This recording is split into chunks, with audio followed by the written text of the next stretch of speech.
Lesson 88, the distance formula and the relationship PV equals nRT.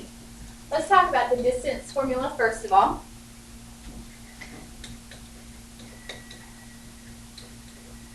The distance formula is simply an alternative to using the Pythagorean theorem when finding the distance between 2 points.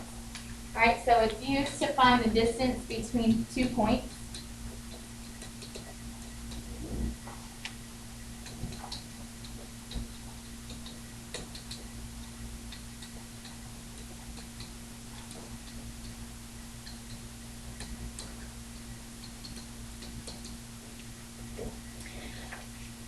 Previously, when finding the distance between 2 points, we had to graph the points and we had to make a right triangle out of them and use the Pythagorean theorem to solve for the hypotenuse of that triangle.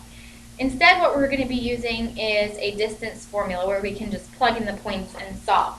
Alright, so here's the formula, and then we're going to do a couple of equations with it. Distance equals, it is the square root of x1 minus x2 squared plus y1 minus y2 squared. Alright, so we're finding the difference between each point, squaring them, adding those, and taking the square root. Alright, so that is the equation. D equals the square root of x1 minus x2 squared plus y1 minus y2 squared. Alright, so let's do an example of this. We're going to find the distance between 4, -2, and -5, 3. Alright, we're going to do this using our distance formula.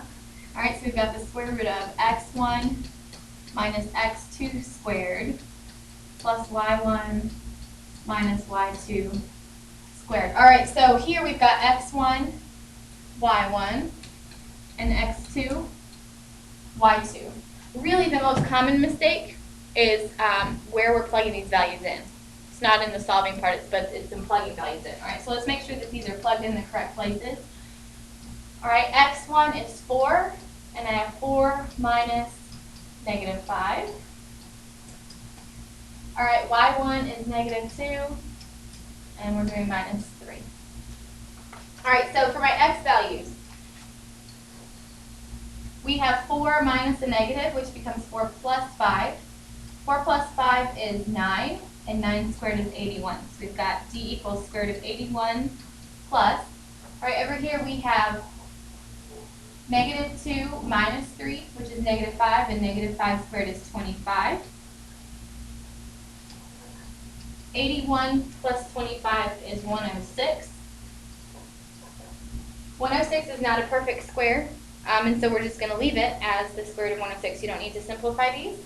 The distance is simply the square root of 106. Alright, so we're just plugging values in and solving. Alright, I'm going to give you one more of these. I want you to go ahead and try these on your own. This is simple enough, so I'm just going to let you do this by yourself. We have 4, -2, and -3, 1. Alright, go ahead and find the distance between those 2 points on your own. Pause the video and then hit play when you're ready to continue the lesson. Alright, the next thing that we're going to talk is the relationship PV equals nRT. Now, we have done a gas law problem before. This is a gas law problem. Alright, you'll recognize PV and T. Alright, before we have been doing P1 V1 over T1 equals P2 V2 over T2. Instead, we have a different bit of a gas law problem. This is called the ideal gas law. Alright, so let's talk about what some of these stand for. Alright, P in this case is pressure in atmospheres. Now, before we had been able to measure pressure in pounds per cubic inch, cubic centimeters,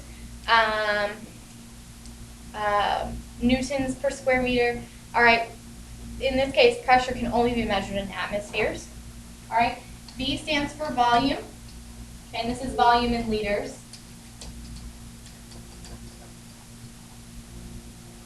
N equals the number of moles of gas.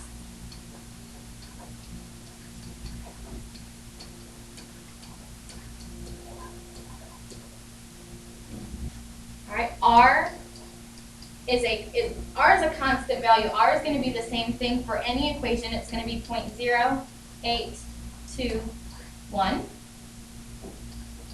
And T is the temperature in Kelvin.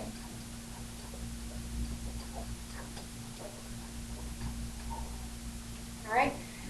So all we're doing in this equation, using this equation, is we're going to be using this to solve for different variables. One of these variables will be left out. You just plug it in the equation and solve. All right. So get out your example sheet. Let's look at number 1 on our example sheet. Scroll down here.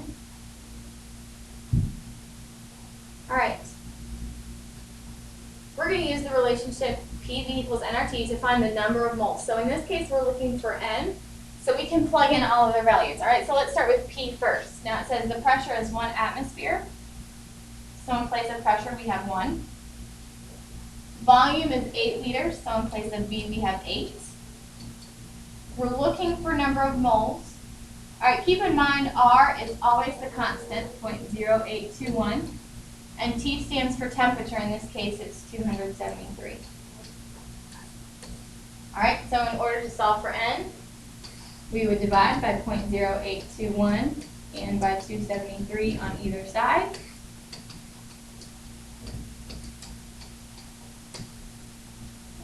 All right, and then if we plug this into our calculator, N should equal 0.36. So there's 0.36 moles. All right, again, we're just substituting numbers in and solving. All right, so I want you to go ahead and finish this example sheet 2 and 3 using the formula PV equals nRT, and we will check them when we come to class.